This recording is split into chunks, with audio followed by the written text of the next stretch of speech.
지난주에는 제9과 찬양하는 삶에 대해 공부했습니다. 성경에 기록된 인물들과 사건들을 통해서 찬양으로 어떤 일이 일어났는지를 살펴보았습니다. 사도 바울은 우리에게 항상 기뻐하라고 호소합니다. 그렇습니다. 그리스도인은 항상 기뻐하며 찬양하는 삶을 살아가는 사람들입니다. 이번 주에는 제10과 시련 중의 온유함이라는 제목으로 은혜를 나누게 됩니다. 먼저 기억절을 같이 읽어 보겠습니다. 온유한 자는 복이 있나니 그들이 땅을 기업으로 받을 것이며 마태복음 5장 5절의 말씀입니다. 온유는 상처받는 아픔을 당하고도 분노하지 않고 견디는 것을 말합니다. 온유는 사람에게서 찾아볼 수 없는 성품입니다. 누가 나에게 상처를 입히면 복수해야 하는 것이 죄악된 인간의 본성입니다.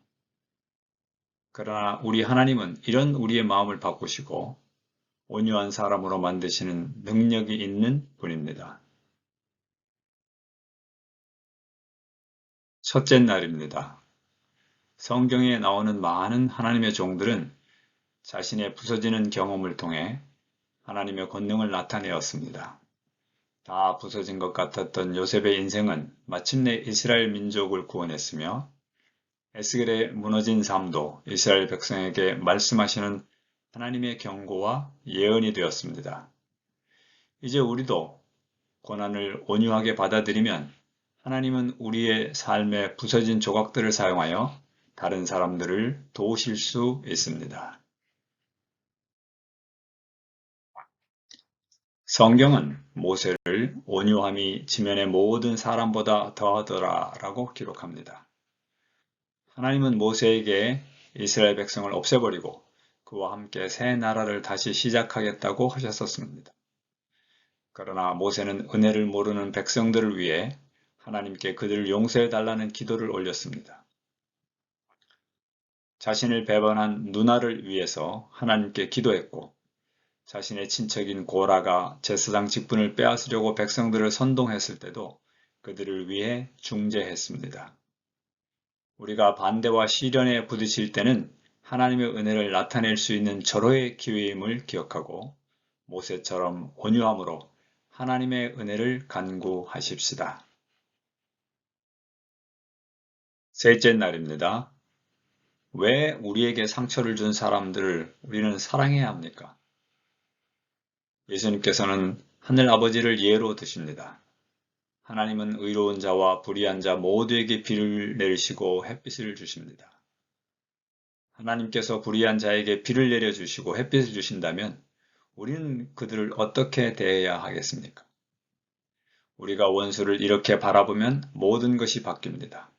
우리는 그들을 영원히 사는 하늘에서 만날 형제와 자매로 보게 되고 항상 그들이 잘 되도록 도와줄 것입니다. 넷째 날입니다. 예수님은 온유함의 가장 위대한 모본이십니다. 예수님의 제자였던 베드로는 예수님은 욕을 받으시되 대신 욕하지 아니하시고 고난을 받으시되 위협하지 아니하시고 오직 공의로 심판하시는 자에게 부탁하셨다고 회고합니다. 또한 바울은 우리에게 이렇게 부탁합니다. 원수에게 복수하려 하지 마십시오. 원수 갚는 것은 하나님이 하신다고 하셨습니다. 반대로 악을 행하는 자에게 선을 행하십시오. 억울한 일을 당하고 분노가 치밀어 오를 때 예수님의 온유하심을 기억하십시다. 다섯째 날입니다. 이 세상에서 온유한 사람은 연약한 사람으로 취급받습니다. 수줍음이 많고 자신을 보호할 수 없는 겁쟁이로 여겨지기도 합니다. 그러나 온유와 겸손은 연약함과는 전혀 다릅니다. 그것은 영혼이 반석 위에 굳건히 뿌리내리고 있다는 가장 강력한 증거인 것입니다. 그렇기에 그리스도인들은 이 세상의 폭풍우 속에서도 흔들리지 않고 서 있습니다. 그들은 나쁜 상황을 하나님께 맡깁니다. 그들은 하나님이 언제나 모든 상황을 지배하고 계신다는 것을 잘 알고 있습니다. 우리가 예수님의 겸손하심을 배우면 날마다 겪는 무시당하고 거절당하고 우리를 짜증나게 하는 것들을 뛰어넘어서 그것들이 영혼의 우울한 그림자를 드리우지 못하게 할 것입니다. 그리스도인의 고결함의 가장 큰 증거는 자신을 다스릴 수 있는 능력입니다.